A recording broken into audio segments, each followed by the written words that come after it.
Kia ora, New Zealand. I'm Jay and we are Drive EV. We are going to take every single one of our electric cars around Great Lake Taupo. We're going to see how far we can go and how fast we can charge. We're going to see how they handle real life in Aotearoa.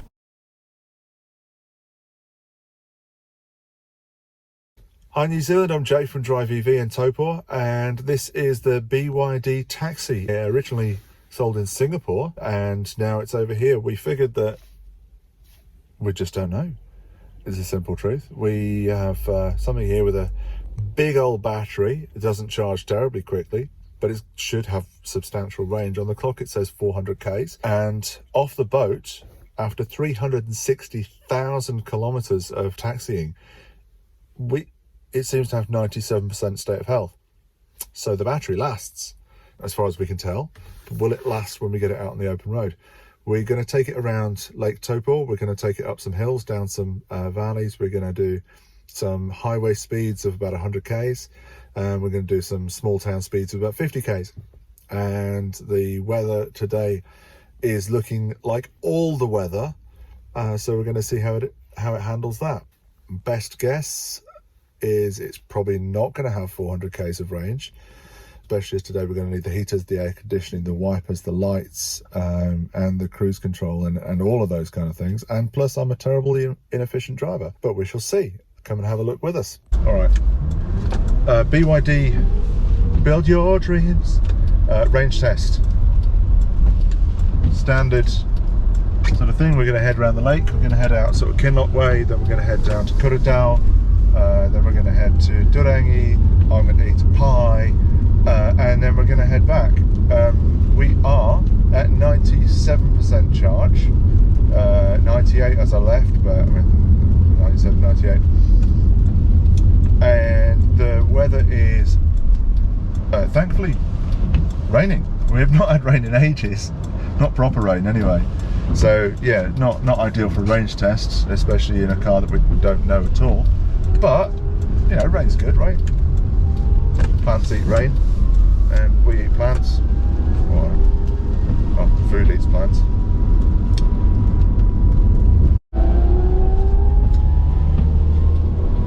First things first, I'm 6'2". I'm guessing not many Singaporean taxi drivers are. My knees are pretty cramped, and the steering wheel's over to the left, or the seat's over to the right. That's kind of unusual. Guess I'll get used to that. Drive like a yo boy, it all seems to be fine. Acceleration away from the traffic lights is like a Singaporean taxi. What do you expect? I mean, come on now. It's fine, I guess. We are currently at $6.15, that's the wipers, on the meter. So we're going to find out how much it costs to take a Singaporean taxi round the lake as well.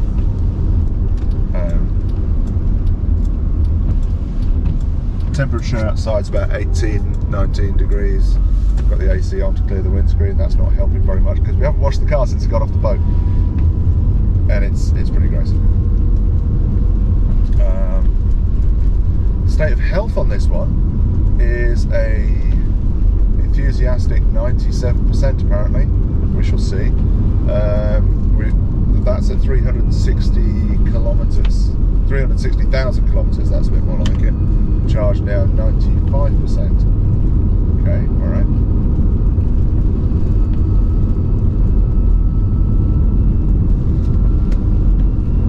Well, this might not be a full around the lake range test. We'll drive until it gets to 55 and then we'll head home. This one currently charges at 7 kilowatts. So there's no rapid charging if I stuff this up.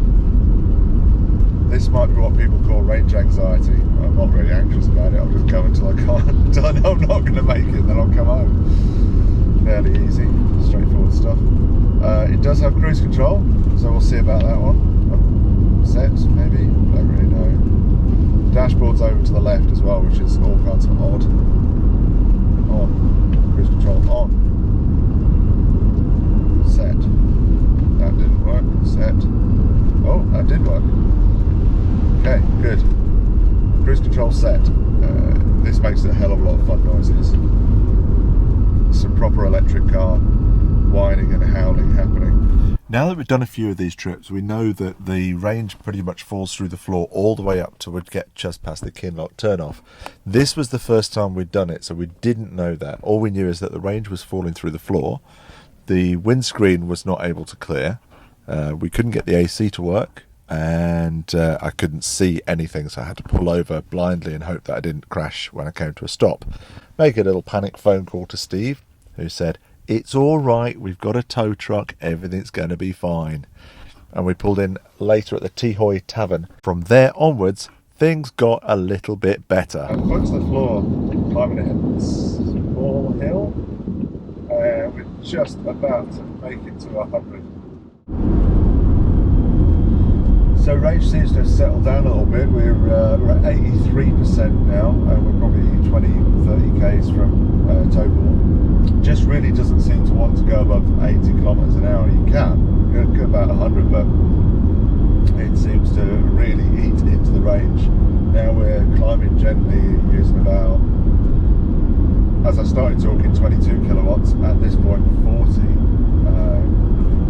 What that means, I'm assuming it's kilowatts per hour of use, but it just says kilowatt, so we'll work that one out. All right, another exciting update of Jay's pie reviews. Today we had the gourmet mushroom something or other from Z Turangi. It was excellent. It's not the best pie that they do, but it was pretty damn tasty. Big mushrooms, I like that. So we've got to Turangi with 45% charge. Now we've done all the hilly bits, so it should be flat all the way home now. Steve's got a tow truck on standby in case it all goes wrong, but I think we're probably all right.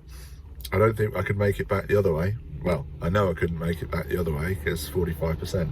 We stopped off for a bit of drone. We drove very carefully on autopilot, on cruise control at 80 kilometers an hour the whole way. Weather was against us. It got dark, it got rainy, the interior of the car got very misted up, so I had to stop for a while with the heaters on. That won't have helped. What else? The positioning of the car is quite difficult for me to drive, so that's why I was on cruise control. I'd rather not, even though that's more how I drive. I think most people tend to do a bit of both, but I can only actually line my feet up properly for short bursts. But Turangi with 45% left, so that's all right. On the meter we have $99.40, so quite an expensive trip so far. At 80 kilometers an hour, the decibels inside the vehicle, inside the car, are about 60 something, which my voice right now is registering about 70, so that's pretty chill. This sounds like a pretty old school electric car. It sounds like an electric race car, which is fun, super fun. What does the BYD look like when it starts up? Yeah, actually pretty nice.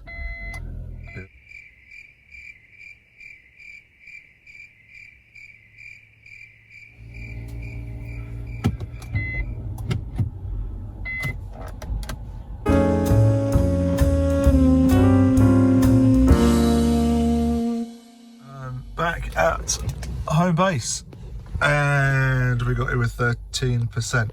The warning light came on at 20%, which is a little bit concerning, and it's saying that we have 34 kilometers of range in there.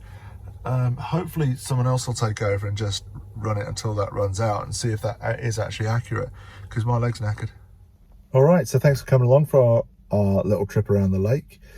The BYD performed pretty well. It's a taxi after all, and this was not what it was designed to do, but we used from 97% down to 13%. That's with a test of all conditions and my notoriously inefficient driving style. At the end, I also did a 0 to 100 launch in a quite empty piece of road, and it got there. Yeah. I guess the story on this one is that it's got a massive battery and a pretty solid range, and it is built to do around town. If you head out onto the highways, it will still be there, and it will still get there if you're pretty sensible about where you're going to go. But it's built to be a taxi, and if you've ever looked at your kids and said, "You guys treat me like a flipping taxi," then this is possibly the car for you. We reckon you've got about 72 usable kilowatt hours in the battery. From that and from the range that we left with and the range that we started out, if you drive it sensibly and you drive carefully, you should see about 300 kilometers range out of a full charge. So that's the story on the BYD Taxi.